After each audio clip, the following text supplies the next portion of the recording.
trying to get all these tomatoes that were frozen from the last year, and I cut it in little squares.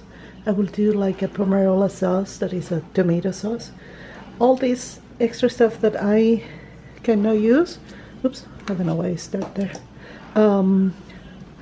This goes to my recycle.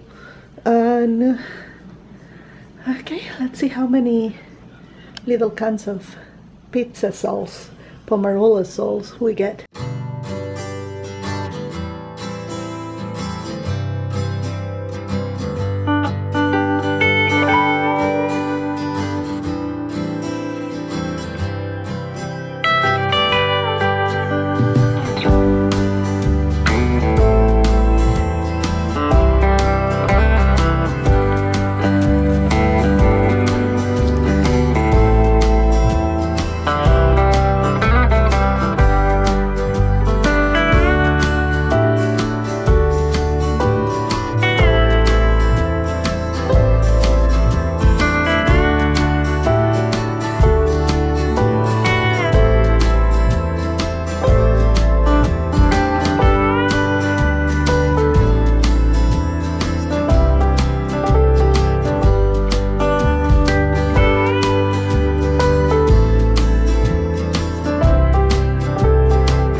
Look at that!